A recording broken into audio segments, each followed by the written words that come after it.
Testing 1, 2, 3. We're on.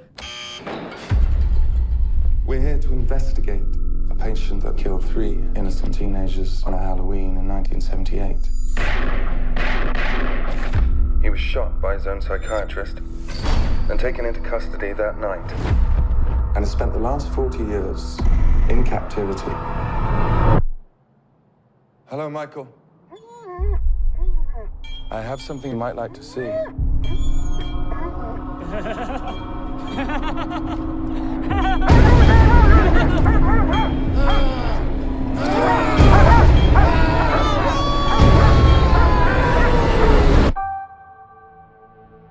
Everyone in my family, turns into a nutcase this time of year. Yeah, I mean, your grandmother is Laurie Strode. She was almost murdered. Wasn't it her brother who murdered all those babysitters? No, it was not her brother. That's something that people made up. Do you know that I pray every night that he would escape? What the hell did you do that for? So I can kill him.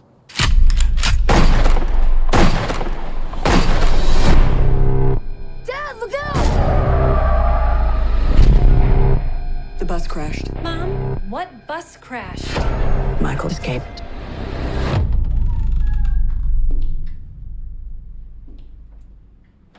Excuse me, somebody's in here. Hello?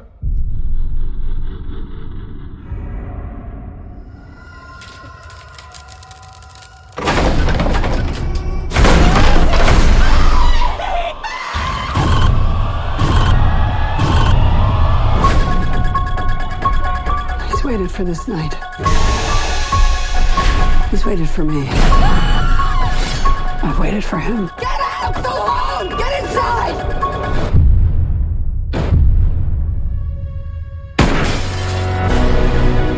You don't believe in the boogeyman? He's here! Michael! You should. Can you close the closet door?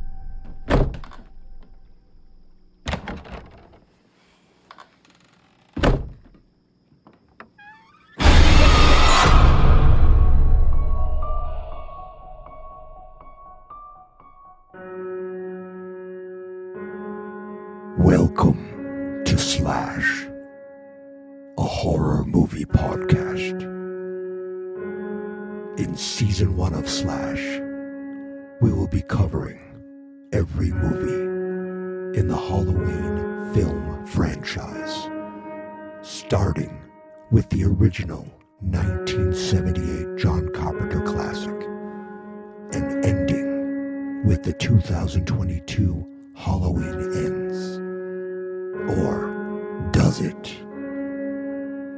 Slash is available everywhere podcasts can be found. You can follow Slash on Twitter at /horror. And you can find every episode of Slash at fansnotexperts.com//. Enjoy the show. And remember, it's fun to be scared.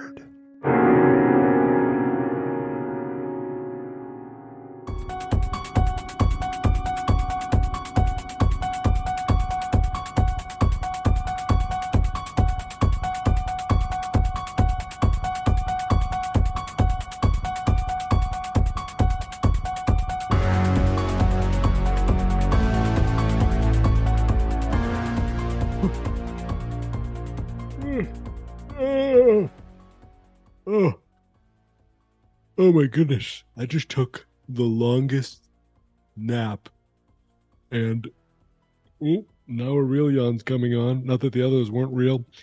Oh my gosh. Where did I leave off? I forget. I had this terrible dream about a horse and a woman in white.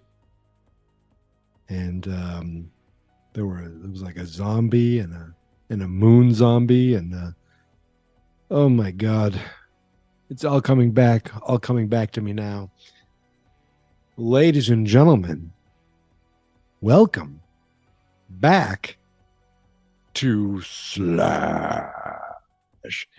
I bet you thought this podcast was dead But much like the slasher movies that we all love, does it ever really die?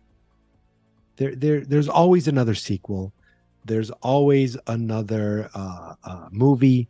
There's always going to be something out there. And it took me long enough to get back to things.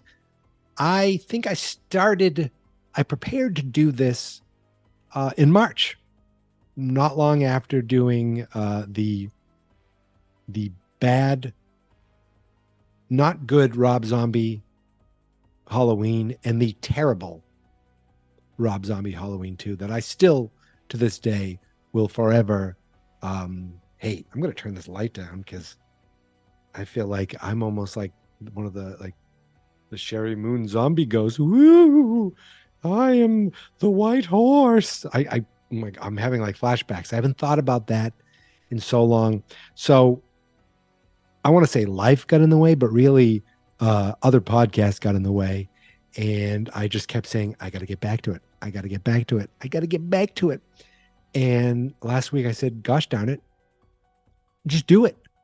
Just like I thought, maybe do it a little looser. Maybe don't take as many notes and sit there and make an hour and a half movie take you 3 hours to get through it. Maybe don't do that. And then I thought maybe wait till you get a haircut. And today I got a haircut. And I mean, there's not much up there. Usually I'm wearing a hat, but this is what happens when you take the hat off. But you can see, I don't like that hanging. I need that like to be a little tucked in back there. You can see, get the old fade. It still grows on the sides, so we'll see. That's for you people watching on YouTube. YouTube at Fans Not Experts. That's where all the episodes of Slash are. But of course, if you're just listening, on your, I want to say your Nano, your iPod, your CDR player, if you burnt this to a CD, you don't see my haircut. But I said to myself, you know what, Mike? Gosh darn it, watch the movie. Because you still have 3 Halloween movies to go and you want to keep going with these things. So I finally went back and watched Halloween 2018. But the funny thing is, I watched it yesterday. By the time I was done, I said, you know what? It's too late to record. Come back the next day and record then. And before I kind of get into Halloween 2018, I wanted to touch on a few people who reached out to me. First of all, I got a voicemail way back in March from a guy who I've connected with on another podcast I have. His name is Patton, and he sent me a voicemail. And why don't we listen to that fantastic thing now? Let's just sit there and listen together. Ready? Here we go. Hello there, Mike. It's me, Patton from Anycast.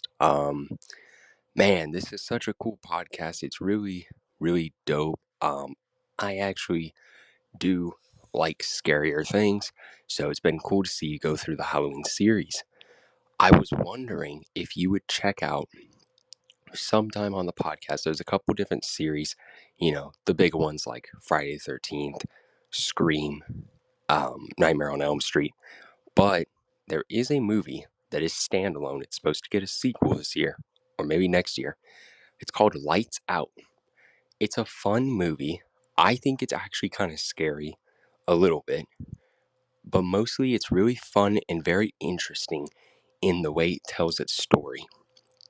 Anyways, I hope you're having a lot of fun with this. If you check out Lights Out, then have fun with it. Well, thank you, dude. I am not familiar with Lights Out. I looked it up. Okay, let's be honest. I listened to your voicemail before just now. I'm pretending I'm listening to it. Interesting. Thank you. But I already heard it.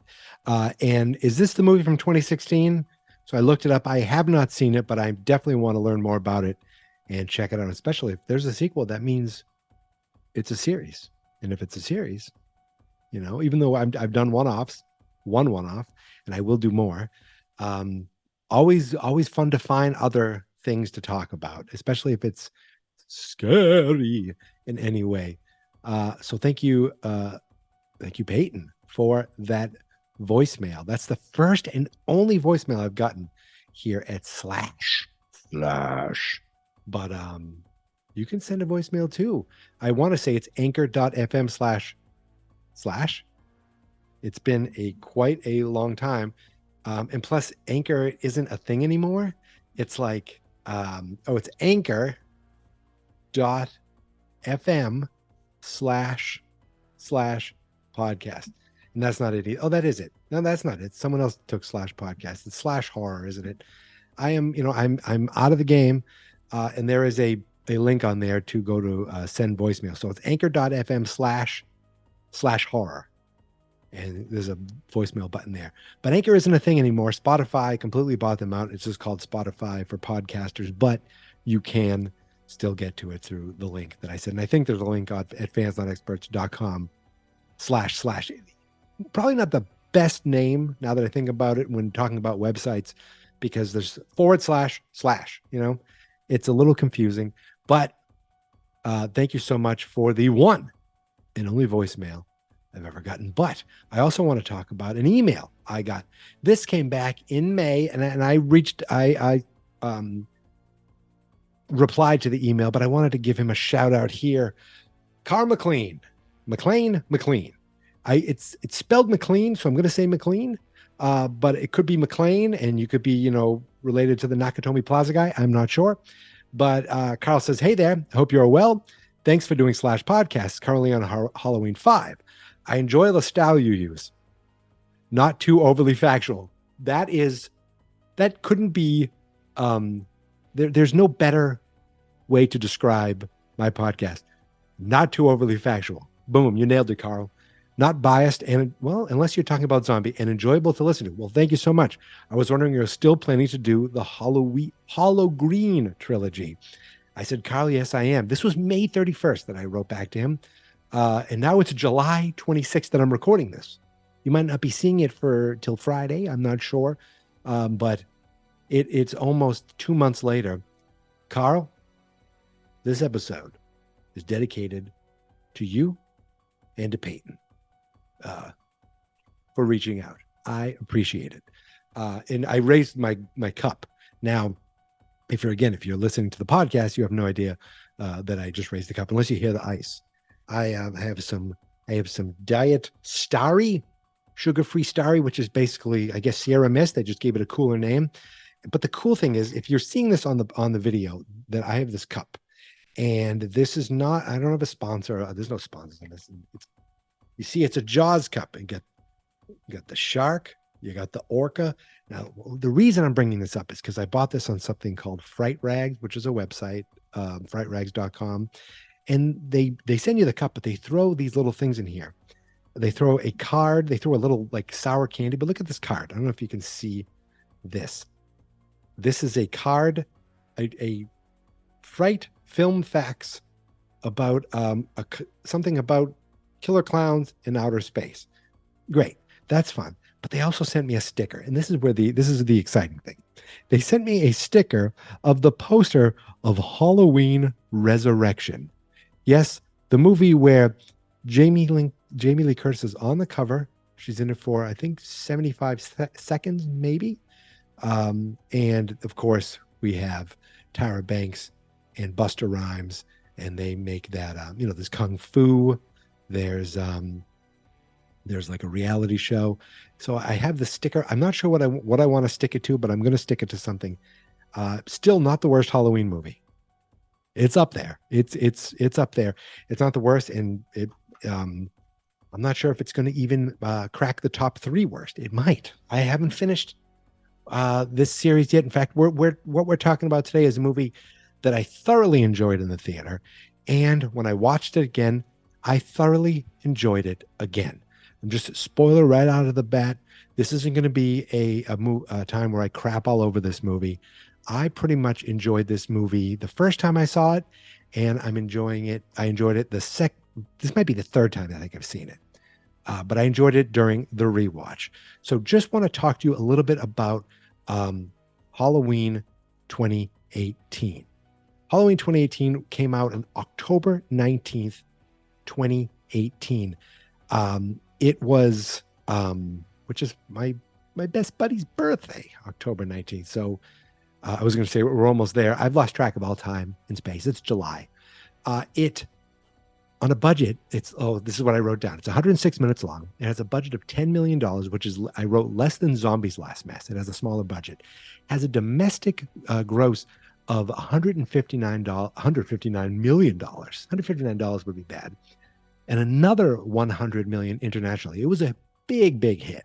Directed, of course, by David Gordon Green, who's in the news now because his trailer just dropped the other day for the trilogy of Exorcist movies that he's doing. So he's basically rebooting another franchise, bringing back another original actress. The trailer really looks good. I hope it lives up to it.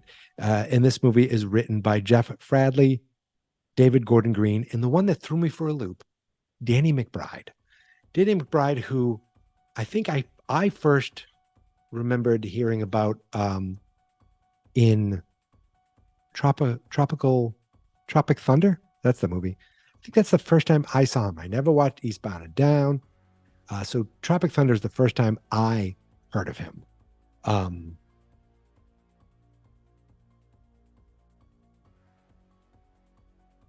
I mostly know Danny McBride. Most people know him for comedy. So seeing the fact that he wrote this actually made me kind of like him more because of how much I enjoyed this movie. Just to give a little slashopedia, which means I just am pulling this right from the Wikipedia page. After directing the 07 Halloween reboot, Zombie was hesitant to return to Halloween 2, and I guess they must have given him so much creative control that he created that garbage. But there was talk of a Halloween 3, Halloween 3D. The Weinstein Company wanted to do that for release in summer 2010. There was actually an article put out by Bloody Disgusting back then. That never happened, thank goodness. But it was going to be this, another similar in that world, that version of Laurie Strode and Michael Myers. No, thank you. No, thank you. No, thank you. It didn't happen in 2011. Development resumed for another sequel, or I don't know if it was a sequel or, but they kept trying to push it back. In 2013, one of the writers was tasked in revising a Halloween Asylum. Oh my goodness gracious. Then there was going to be something for a direct continuation to Halloween Resurrection. Oh my God, not that again. Basically, they kept trying. It didn't happen. In 2015, they talked about doing a new Halloween film described as a recalibration rather than a reboot, which I feel like that's almost what this is, because this isn't a reboot. This is a sequel that erases all other sequels. And it looked like at one point in 2017, Mike Flanagan was actually courted to direct. That would have been incredible. I love Mike Flanagan. If you don't know him, he directed a film called Hush. That was my first time knowing about him. I've seen he does a lot of those Netflix shows. House on Haunted Hill, Haunting of Hill House. Just so many. He does a lot of these great horror movies, horror shows, and he's directed some movies that were really good. So that would have been really, really cool. I just wanted there's a lot here. I'm not going to go through all this. It was just, the story. They finally brought in, David Gordon Green. They got John Carpenter. They got to come back as a producer. They got Jamie Lee Curtis back. And I believe I read somewhere that Jake Gyllenhaal talked Jamie Lee Curtis into coming back because they're close family friends. That's really cool. And thank God he did, because she was excellent in this movie. I'll just say it. She just won an Oscar, for Everywhere, Everything, All at Once, all that stuff, which is a fun, weird, wacky movie. But she was excellent, I think, in this movie. I have to tell you. So a note that I wrote down here, this movie opened on October 19th. But I know for a fact that I saw it on October 18th. Okay. So I must have gone to an early preview in my local theater. They must have had like a Thursday night. And the reason I know this is because I recorded an episode of my podcast, my other podcast, Geek Mentality, about it. And I rushed home to see the Red Sox win the ALCS, the American League Championship Series, over the Houston Astros in a game that was on the 11th. So I checked my calendar. The game was on the 11th. The movie came out on the 19th, but I saw it on the 11th. I saw it with my buddy David and my brother Sean. And it was the last Halloween movie that I've ever seen in the theater. And the first one I've seen since Zombies Horseshit, which is weird to say, the first one I've seen since Rob Zombie's Horseshit, because there was only one in between. That was Rob Zombie's even worse horseshit. Again, apologize for my language. And why don't we just get right in to the movie?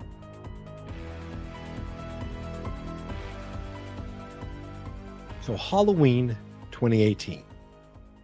This movie erases just about everything I've talked about in every episode of this podcast, except for the first movie. No Halloween 2, no Halloween 3 Season of the Witch, no Halloween 4 The Return of Michael Myers, no Halloween 5 The Revenge of Michael Myers, no Halloween The Curse of Michael Myers, no Halloween Resurrection, no Halloween H2O 20 years later, no Zombie Halloween, no Zombie Halloween 2. Boom. I feel like I'm missing one in there. Isn't it? And don't I feel like I'm missing one? I'm not going to go back. And I'm not going to, but none of them. No, I think I got them all because I counted, I forgot. I was trying to count to 13 with the 3 new ones, but the first one did happen. So I'm completely wasting your time just thinking about in my head doing the math. But none of those existed. It's a complete reboot what do they call it? Recalibration, where everything we saw is useless. And now it's like the Star Wars, all the books you read for 20 years, they don't mean anything. Everything Disney does is what counts, quote unquote. But that's garbage. I saw Paul Rudd. You saw Paul Rudd. He was there. Okay. We saw Donald Pleasance, turn from a bad doctor to just a psychopath putting kids in harm's way. We saw Danielle Harris not get exploited by Rob Zombie, but as a kid, get exploited as a kid actor, sure. But we saw that. It all happened. Okay. Remember the end of Lost where people like the whole thing didn't happen? And the guy that Matthew Fox's dad said, everything happened. Yes, everything happened. I don't care what this movie says. It all happened. But for the sake of this movie, none of it happened. So why don't we get started? Opens up in a hospital, where I love the fact that the beginning of the focus of this movie, and they actually, I don't want to say they're inconsequential, because maybe they did do something to kind of awaken Michael's thirst. But these podcasters come in, and I'm thinking to myself, are they going to be a major part of this movie? And that's going to be they're going to be the audience's eyes into seeing everything that's going on. And that doesn't happen at all. They show up at the hospital. They meet Michael's new doctor, who I love that Laurie later calls the new Loomis. No, he's much worse. And they try to actually go and meet Michael and speak to him. And there was something interesting, I thought, when we went out to the outside area of the hospital and saw Michael standing there chained up. I love that they don't go out of their way to just show him from behind, but they never clearly show his face. It's either slightly you see him out of focus or just an angle. I love that you see the eye all damaged from when Laurie gave him the old stabberoonie. But I love, first of all, the dude's huge that plays him. And I love that he does kind of react. He does react when these podcasters show up, and they show up and they start recording and they try to interview him. A boy who killed his sister, then came back. He never uttered a word. He never uttered a word to Loomis. And he's never, and they think they're just going to interview him. There is a certain thing where they make the podcasters look a little pompous and look a little like they're sensationalizing things. And you know what? They are. They are doing that. And it's the fact that they're making them look that way. It's because they deserve to look that way. Now, this movie came out in 2018, and I looked up this timing on an Amazon purchase that I made. And again, you might not see this. I will try to put this photo in the show notes. But this must have inspired me seeing this movie, because not long after that Christmas, I went and I purchased what is, if it isn't the exact same thing, it's very close. The handheld recorder that they use in the at the beginning, the podcasters use. They use it when they talk to Michael. They use it in their car. They use it when they go talk to Laurie. Look at this thing. I don't know if it's the exact same one, but it is. If it isn't, it is 99% close to the same thing. And if you don't see this on the YouTube video, I will try to put a picture of it in the show notes just to show you that I was inspired to. And here's the thing: they keep it like they have the microphones put in. You can change the direction. I feel like if you're interviewing someone, you want to have the microphones pointing in two different directions.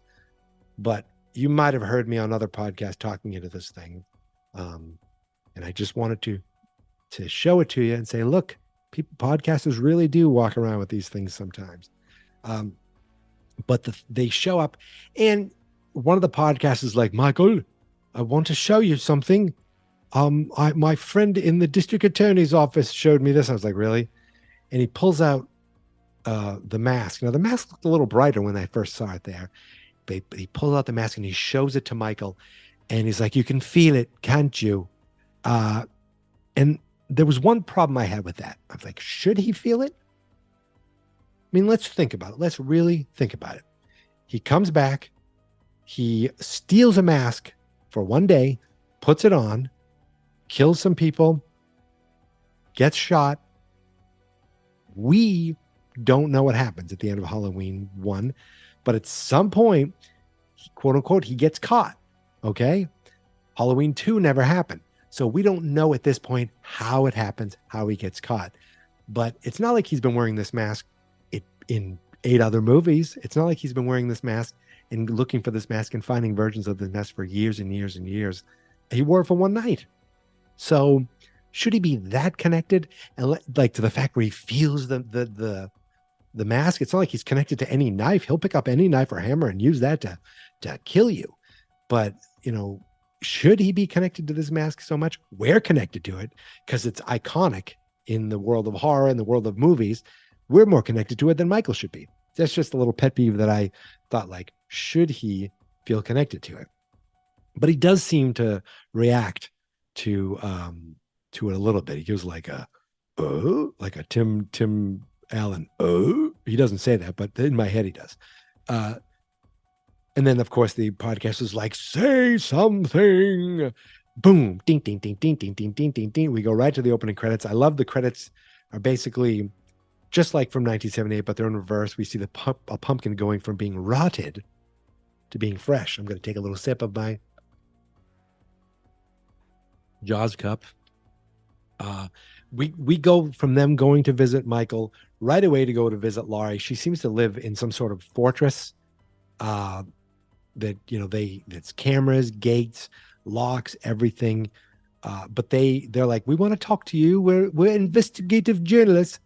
But they really just wanted the only thing that got them through the door was offering her $3,000, which I like what she does with it later. So the guy, he wants to interview her. She's like, so do you believe in the boogeyman? And Jamie Lee Curtis, who looks pretty badass in this, I must say. She's like, I'm sorry. Do you not believe in the boogeyman? And he's like, I believe in Michael Myers, the man. And then he starts asking her, they start asking about her rough life, divorces, losing custody of her daughter. And they tell her that they met Michael. They tell Laurie, we met him. We think it would be a good idea for you to sit down with him and talk with him. And that's what I wrote in my little notes. That seems like bullshit journalist stuff, completely sensationalizing a victim for your gain and claiming that it's cathartic.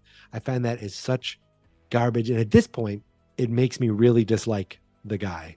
The woman maybe not as much, but I mean she's in on it. They want to be the next Serial, walking around interviewing people. When I say you could just be a podcast sitting at home talking into your camera on Zoom. Hi everyone. So she's like, give me my money, get out, boom, goodbye. And we cut over to the great, I love both these actors, Judy Greer and Toby Huss. Judy Greer I've seen in so many things. But she's a voice on Archer. She played a character on Arrested Development, but she's been in just a bunch of things over the years. Toby Huss, again, another guy that I've seen in a million things, but I think I really started loving him in Halt and Catch Fire. That was a show that he was great on. They have a daughter named Allison, and Allison has a boyfriend, and it's Lonnie's son. So boom, we already know we're in Haddonfield. Well, we know we're in Haddonfield. We know this town is a place where the many of the people who grew up there are still there, like Lonnie. Remember in the original movie, wasn't that, I forget what Loomis said, but he's like, "Hey, Lonnie, why don't you get the hell out of here so I can just sit around and wait for Michael to show up while kids are getting killed? I'm not doing anything. Thank you. This is my Dr. Loomis." But we find out that this girl, Allison, is Laurie's granddaughter. Now, I had grandmothers. I never once called them grandmother. And if I did, it was like playful. Hello, grandmother, but not constantly. Grandmother, tell me a story. Like it just, it felt weird. That was out of all these things, that was the thing every time. Like she didn't say grandma, Nana. My mother's a grandmother. They call her Mimi. My mother-in-law's a grandmother. They call her Nana. Like I've heard Nana, Nana, Mimi, Mumu, Mama, Dada, Poo Poo, Chihuahua. Like, but just grandmother, like many times. I don't know if that's supposed to show that they don't have a close relationship, but I feel like they do. You find out they do talk to each other and they do see each other. Now this girl, we see them meeting each other later, but Allison, she goes off and we see she has two friends, Dave and Vicky. And I wrote, without even writing this down, I remember those names. Now I wrote them down later, but for some reason they're in my head. And they talk about the dumb rumor that Laurie and Michael were in fact brother and sister, and said, "Oh, someone just made that up to try to make sense of it." And there goes Halloween 2 all the way to wherever. All that means nothing. We see Allison in class. They do a couple nice kind of callbacks in this movie, and one of them, the first one that I see, besides I guess the second one if you count the opening credits, is Allison in class and just kind of not really paying attention, then looking out the window. In the original, Laurie looks out the window and see this dude in a white mask just standing there. No one seems to be bothered by him, but she looks out the window and she sees grandmother. She's out there. We see that Allison goes and speaks to her afterwards. I like that they seem to have a relationship, and Laurie gives her the $3,000 and says, just use it for college, use it for whatever. So I like that there is a sort of relationship. And I think she said, "Am I going to see you tonight?" It seems like there was some sort of awards banquet. I watched it. I don't have any recollection of what it was.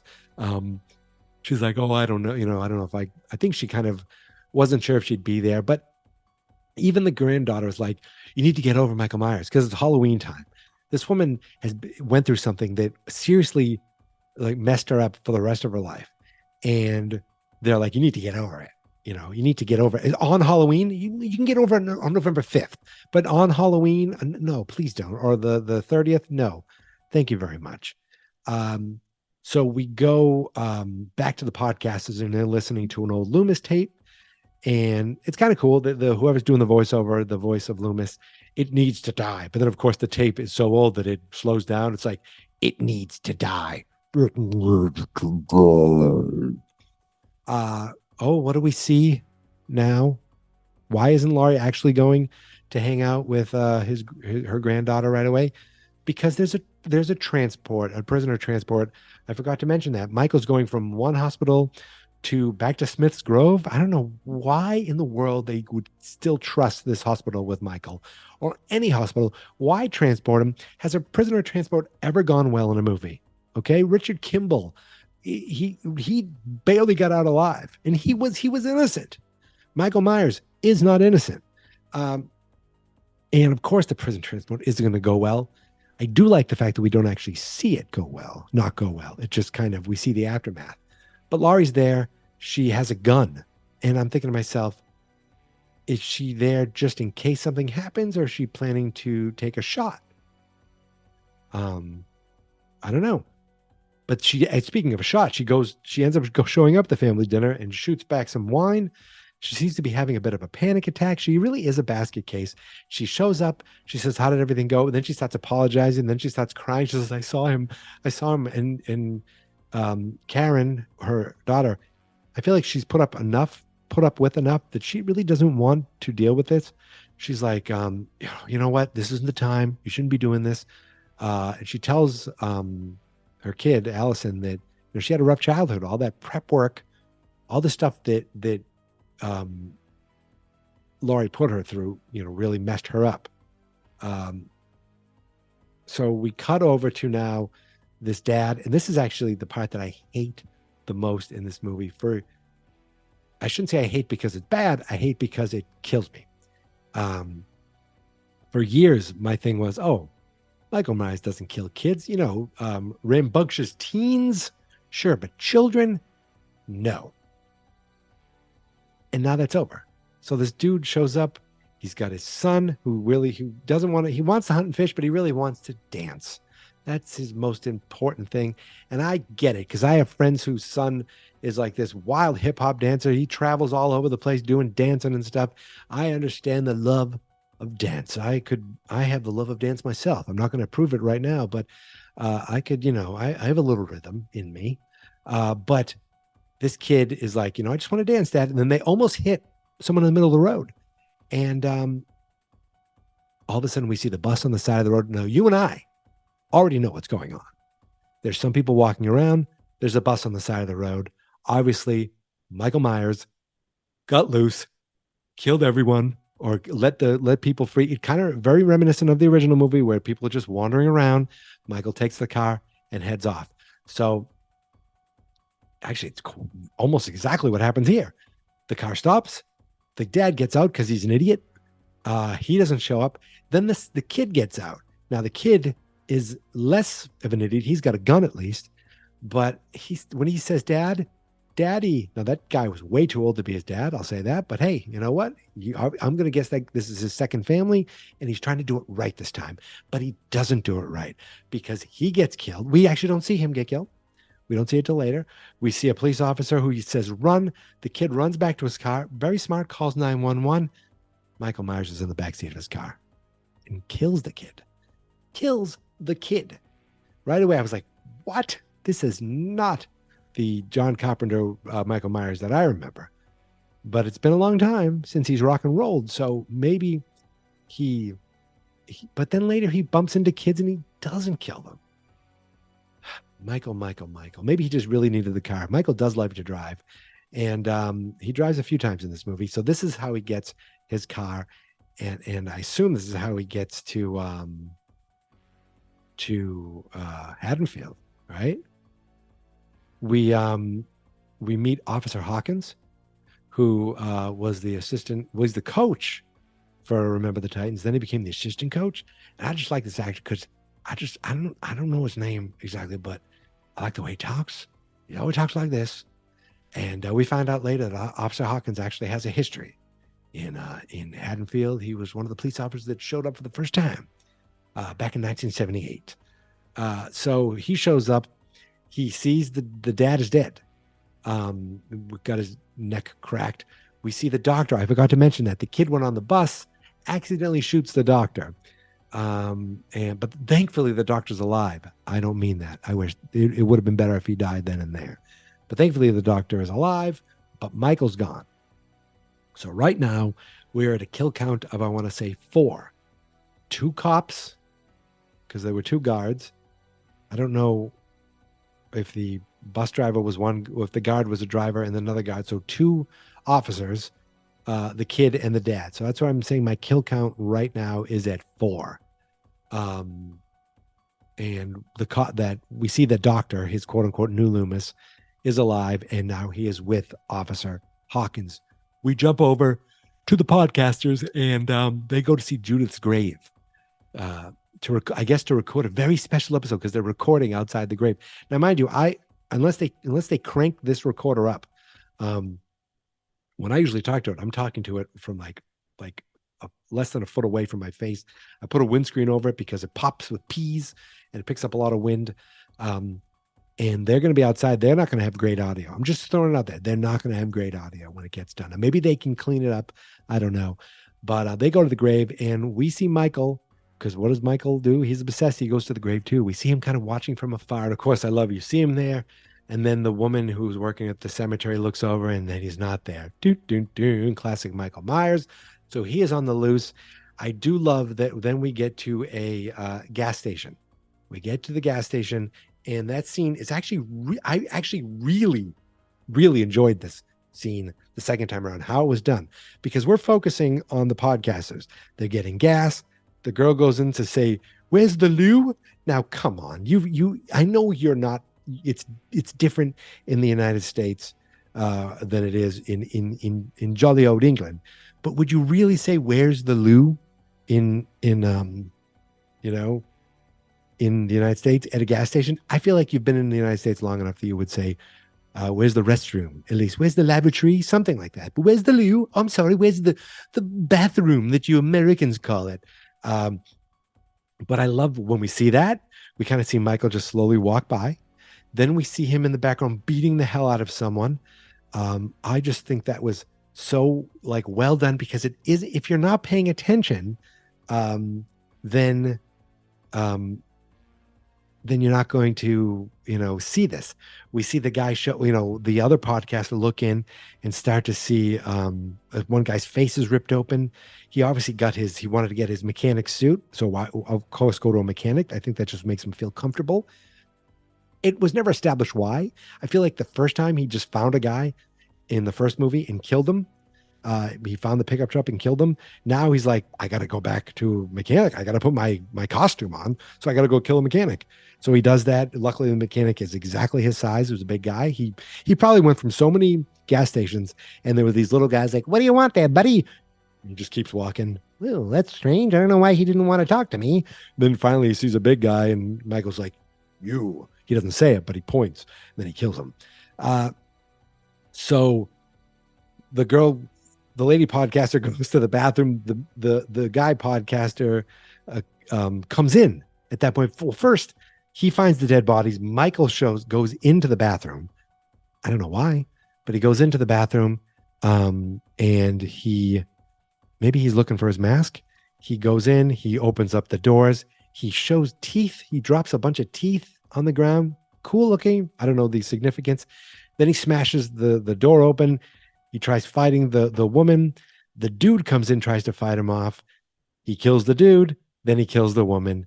And now we're up to 8 dead. So 4 original, then now 2 gas station guys and 2 dead podcasters. I gotta say that one, I'm gonna have a little sip for the dead podcasters. That one hits a little too close to home, if you know what I mean. Yum, yum, yum, yum, yum. So Laurie hears about it on the news. She's at home. She hears that there's been a prison transport crash.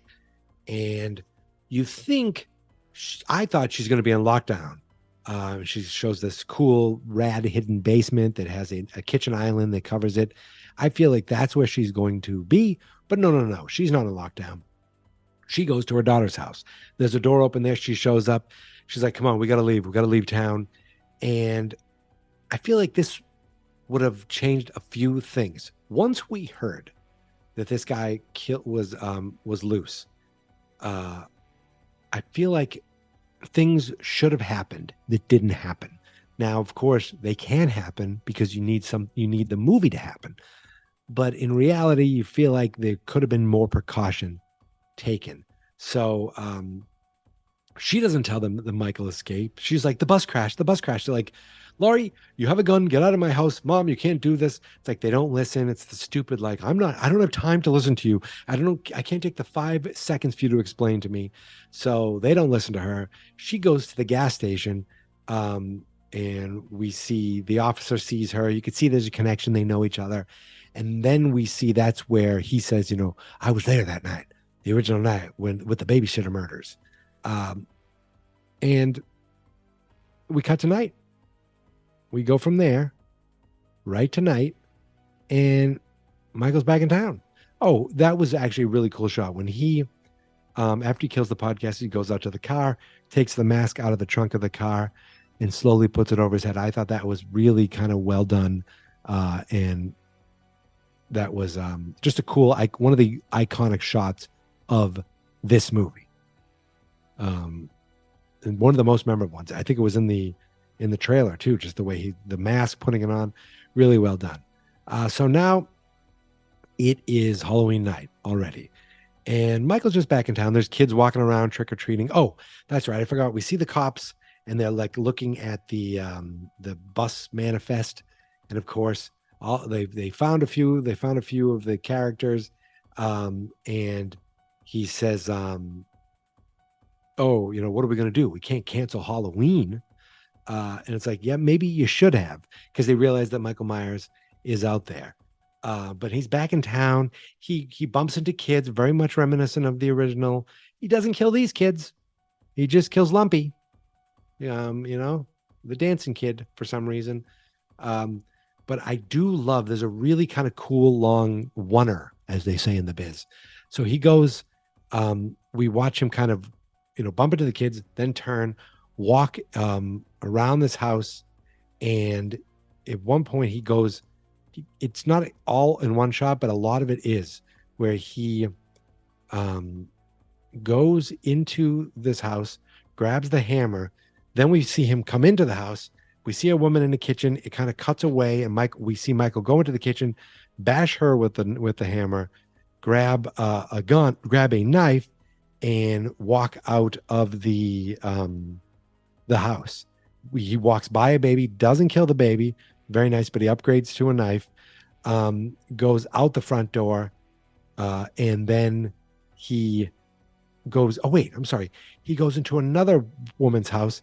We see him, and I love this shot because it shows the woman kind of in her living room. She's getting a call. She's hearing about this. She's like, "Oh, I better lock up. This is scary." And you see Michael walk around the house. You just see him a little bit. Then you see him coming behind her. The camera never stops, and he kills her. Was that all in that shot too? Right? And then it cuts away, I believe, at that point. But at some point, he just walks right out the front door, and nothing. We see a couple. They're like, "We got to get out of here. We're late." We see a woman dressed as a nurse and another guy dressed as a doctor, and looks like they're dressed for Halloween, and they're going out that night. I believe, are those the characters we see in the sequel? I feel like it is. So they go off for the night, and we learn that they're leaving their kid with Allison's friend Vicky. Now the kill count is up to 10 because there were these 2 innocent women who were just killed right down the street. We see the Halloween dance. It's kind of really dumb, very much a movie dance. Like no dance would be that way. We see, at least the ones I've been to. The ones I've been to, you stand around, you dance a little bit, and and then like kids from out of town will bump into you and then try to start a fight. Those are all just, but that's that's the 90s. Maybe now everyone choreographs their dances and it's all wonderful. So we see the dance, but we see one person who isn't in the dance is Vicky, the babysitter, who I'm like, why do I know her? Why do I know her? Now I've seen her in this, but I've seen her in something else. What the hell else have I seen her in? And I realized I saw her in Hulu's adaptation of the comic book series Runaways by Brian K. Vaughan. I read one volume of that book, really good. The Hulu adaptation, not really good. It's kind of a bad adaptation that I never finished. I never went back and I never watched it again. But she's babysitting this kid, Julian, who's very funny, little comic relief. They have this kind of, they pick on each other relationship. He goes to bed and we see him look in his closet and it's like, uh-oh. That's what does they call that? Chekhov's closet. That's going to come back. Looked a little scary. At the dance, we see Allison's boyfriend kissing another girl. They get in a fight where he throws her phone into the punch bowl. And I guess there's your answer of why she doesn't have a phone. That kind of gives you a solution. A kid doing I could see a kid doing that real selfish kind of spur of the moment thing, and it turning into the fact that now he doesn't or she doesn't have a cell phone for the rest of the movie. That kid Dave, who was with them at the beginning of the movie talking about Halloween 2. Well, he didn't say Halloween 2, but talking about the brother-sister thing. So he is with that girl, Vicky. He shows up. He shows off. He's like, I got a tattoo to show the special night, but we don't actually see the tattoo. So they start hanging out in a very sexy way. They hang out together, quote unquote. But Vicky hears something. She goes upstairs, and Julian's like, there's someone in my room. Oh, he comes down. He's like, there's someone in my room. There's someone in my room. I saw someone in my room. She's like, get out of here. Let me go check. Nothing. She doesn't see anything, but you're just waiting for Michael to show up. So while she's going upstairs helping Julian, that kid, Dave, he gets high. He goes outside and messes around with the motorcycle. Vicky checks the closet door. And of course, Michael's in there. Now, I love that when that happens and Michael goes for the stab, little Julian goes, oh, shit, and runs off. It's a great little reaction because he's like, he grunts down and says, you go up there, you're going to get killed. For some reason, Dave grabs a knife and I guess goes up there. We cut away, but we know that Vicky is dead. We know that. So Hawkins, now I guess Julian called 911. And Officer Hawkins and Laurie both hear the call because Laurie has a scanner. They both, Hawkins shows up first. Then Laurie shows up and she yells at all these kids outside, get inside, get inside. Now, I'm pretty sure some of them had silver shamrock masks on, I think. Hawkins goes up into the bedroom and sees a sheet over someone, kind of a little callback to Halloween 1. And it's Vicky. She's dead. Kill count at 11. Laurie, I love Laurie being in the house and she looks up and she sees Michael looking down at her. And it's like, that's the first, oh my God, he's back. He's doing it. Like it's exactly. And she's probably thinking, where the hell did he get the mask? What the hell? Those stupid podcasters. Goddamn podcasters ruin everything. So we see in the house, Dave is dead as well. We get to see the tattoo. It was the date. It was October 31st, 2018. And I think that was the date him and Vicky were going to do sex. That's what I think was going to happen. So now the kill count is at 12 because Dave is dead. But now Frank, I've been calling him Hawkins, but his name is Frank. They're together. They're together like they kind of team up for a moment. They're like working together. And all these cops show up and all these people show up and they're all looking around. But I don't see Anthony Michael Hall out there. So he must be still at the bar. Talking about evil dies tonight. But maybe that didn't happen yet. I'm trying to figure out the timing of all this. But while the cop is there, because remember, Hawkins, the police officer, had the doctor, he pulls the doctor in and he's like almost fascinated to see Laurie. He's like, you're Laurie Strode. My goodness. And she's like, oh, you're the new Loomis. Boom. She's nonplussed by him. I think I used that word right. And I really like that. Allison with her. She's out. I think the kid's name is Oscar. She's out with the other friend who obviously has a crush on her. And he's like, you don't deserve him, blah, blah, blah. And they're walking home and he goes, come on, I know a shortcut. And it's like, great. That's going to end well.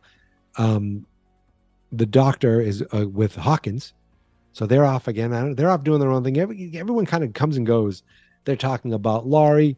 And it seems like Hawkins is more, the doctor talks a little about Laurie, but he's more focused on Michael. And he's like, I must know what he's feeling, what he gets out of killing. And he says, he mustn't be harmed. He's a property of the state. It's like, are you effing kidding me? You harm him. The moment you can, you try to harm him. Laurie shows up at her daughter's house with police. Finally, they listen to her because the police are with her. They're like, we need to, where's Allison? Where's Allison? The kid, Oscar, he's with Allison. He tries to kiss her. He's drunk. He's a little comic relief, but he was a little pushy, trying this, right away. She's not having it. She kind of pushes him over. He falls down, leaves him behind. I do love that you see Michael just kind of walk in the back and stand there. And he's like, oh, he thinks he's the neighbor. He's like, you ever have a girl that really liked you and you couldn't have her? Yeah. I think, you ever have a girl you really like and couldn't have her? That's kind of a little like, yeah, Laurie, he wants to have her. He wants to kill her.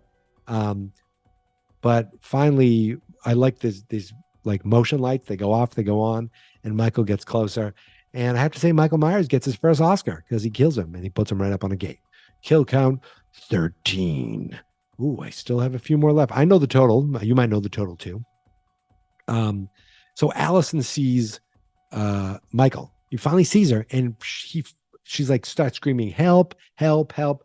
I mean, he just walks. So if you just run, you'll probably be fine.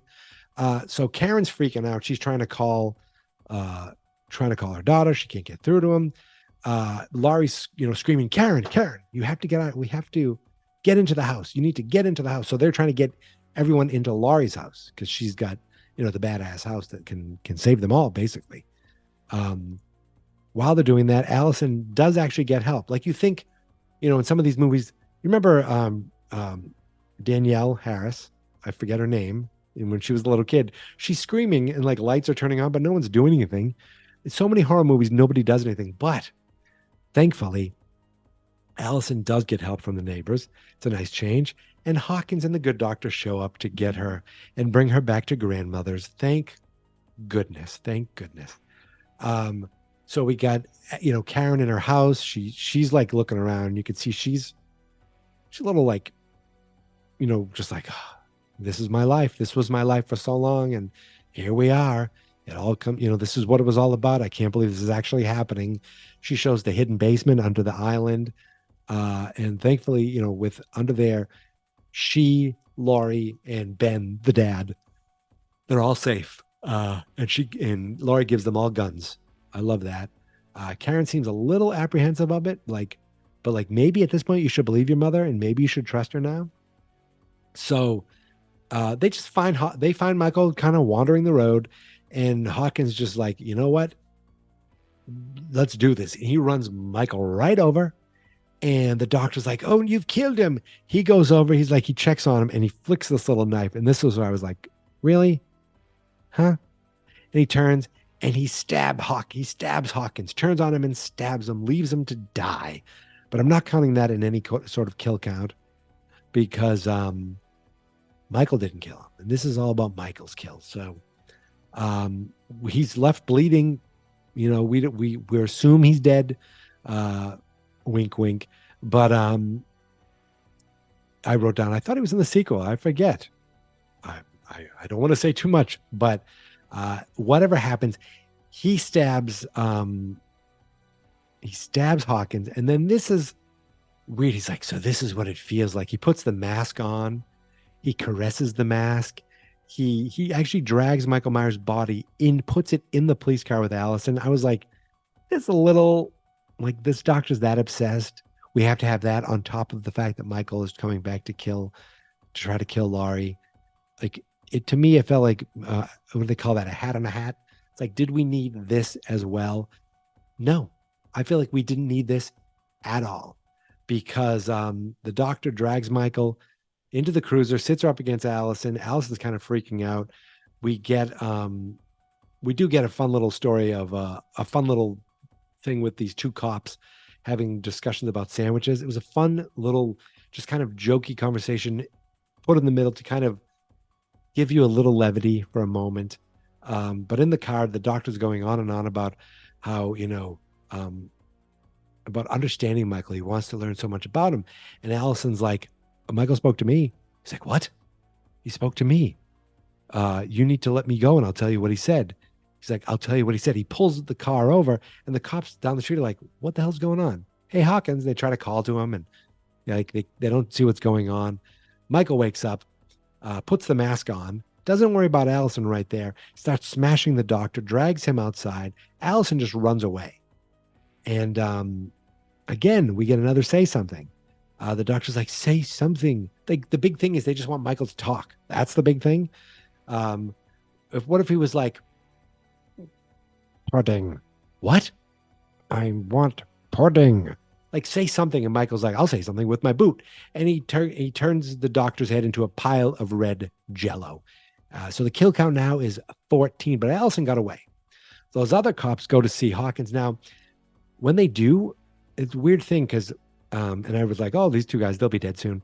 The doctor's head was just exploded, but when they go look at the body, you can kind of see his face. So I thought that was a bit mistake.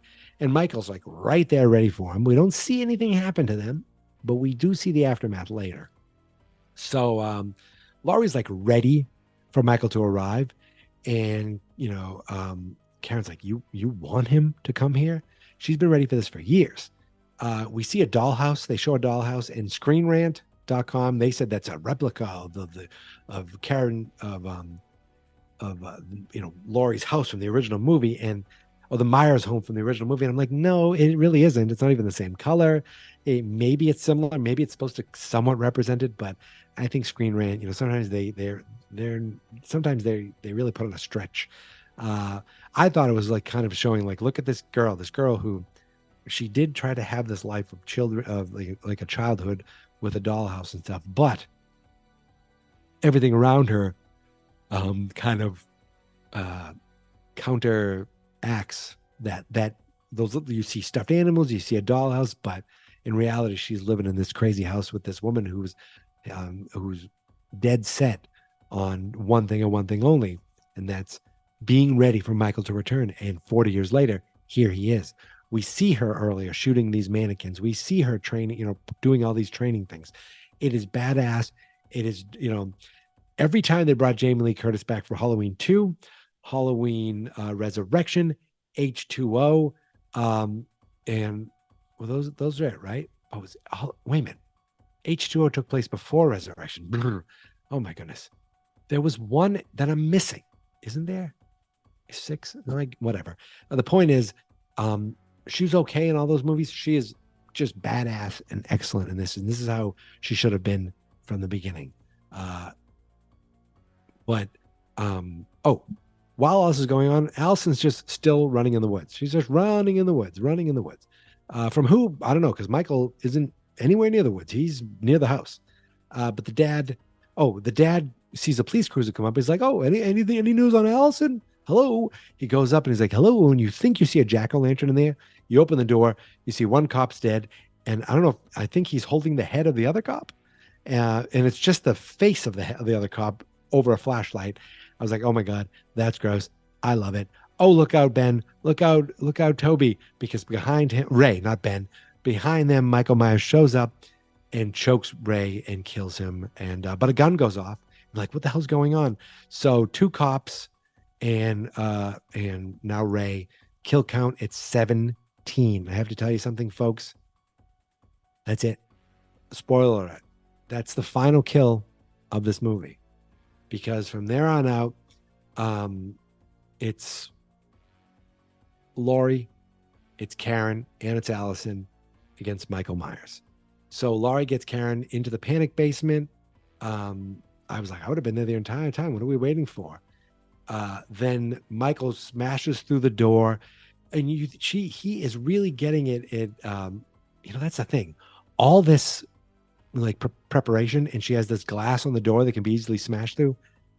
I feel like she should have put bars or something there, but she fights it off. She actually shoots some of his fingers off. I love that. And she puts all these floodlights on, so there's no darkness outside.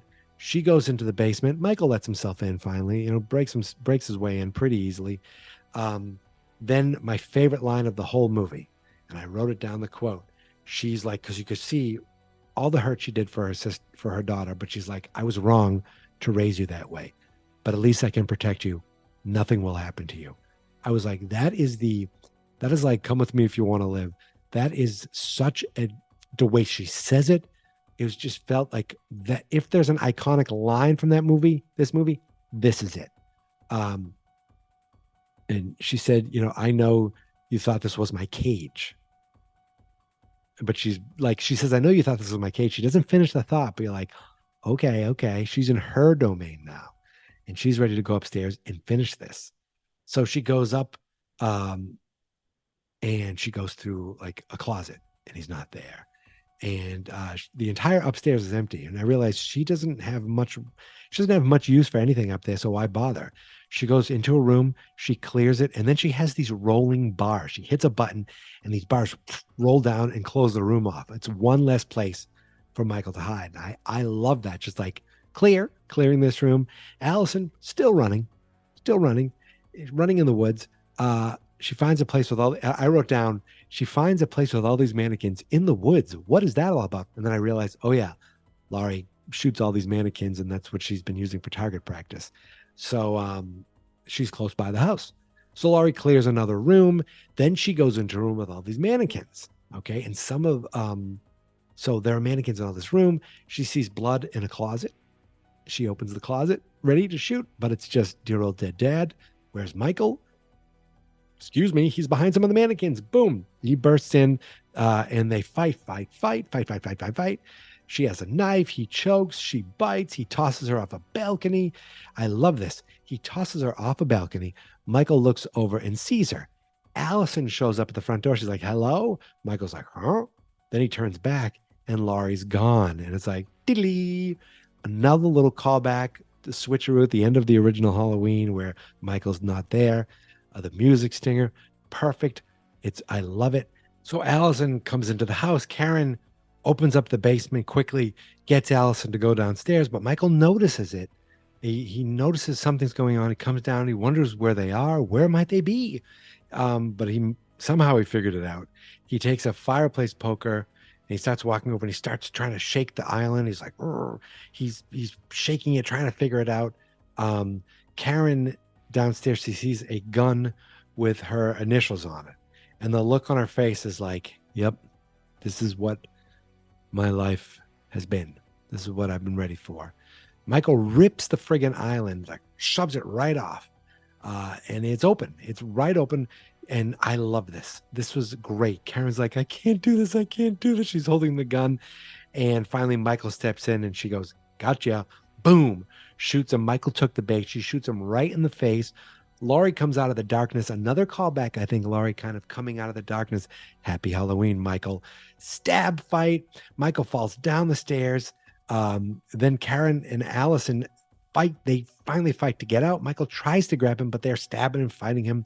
Lock him off. Lock the basement. And they're like, it's not a cage. It's a trap. And they turn on all this gas. She drops a flare. And she's like, goodbye, Michael. They stare down at Michael. And I actually love that Michael just stares up at them. And the stare he gives them is so great. He never stops looking at them. And he just kind of looks up at them. And the flames pick up. And they start catching through the entire house. They get outside and the whole house is going up into flames. And a truck goes by and Allison runs out and says, help us, help us, help us. They all get into the truck and they make their way away. They make it away safely. Allison's holding onto a knife and they kind of focus on the knife. And it's almost like, is this trying to show us that she has some sort of bloodthirst? And then boom, Halloween credits. And I wrote, and I said, oh, no, wait, that is the end. And then I was like, wait, don't the fire trucks show? Oh, that's the beginning of the next movie. Spoiler alert. But you've seen the next movie, but we'll talk about that next time. But I again, really enjoyed this movie. It was, I remember leaving the theater being like, wow, that was so well done, especially when you compare it to the garbage. And yes, some of it is fun, but to the quality of the movies that we had for years, for decades, and then to get this big budget movie, this big budget opening, to be, the quality that was put into it, the just the actual artistry, like the writing, like everything was like the detail that was given to this movie, where the previous movies were not given that. And the budget that was given to this movie just turned it into something that, really kind of took the the movie world by storm for a while. Storm. Yeah, I'm from Massachusetts. It just was a huge hit, and I was very happy with it. And I remember being very, very excited about the sequels. And then you hear they got pushed off for a year because of that stupid, that stupid thing that happened for a few years. The rhymes with pandemic. I don't even want to talk about it anymore. But that pushed the movies back, right? Because they were done, I think. And I'm getting ahead of myself, I think. But when I saw that they both were premiering, or the second one was premiering on Peacock, I was like, yes, because I was not ready to go out of the house and go see a movie in the theater. That did not happen until this year, actually. And I was like, I can watch this at home. Thank you very much. I'm going to do this. I remember making like a special, like, this is what's happening. It's tonight. The movie's premiering. And I sat down, took my dog out, put the lights off and watched the movie. And I was so excited for it. And I don't want to say too much about that. I'll save that for next time because Slash is back. Okay. Just like Guns N' Roses went back on tour, like Slash is back. Slash the podcast is back as well. And it's not just this Halloween. It's not just Halloween Kills and Halloween Ends. There will be another franchise coming after this. It's the one I've been planning on doing next, all the way back in March. It just took me this long to finally get to it. But Halloween, as I said, just really a good movie. And we'll take it from there. It is one of the better Halloween movies. And I'm excited because I still have not seen Halloween Ends. I told you I haven't seen all these movies. And that's the last one I haven't seen. I was like, do I watch it for my movie month for my other podcast? Nope. I am keeping it specifically for Slash.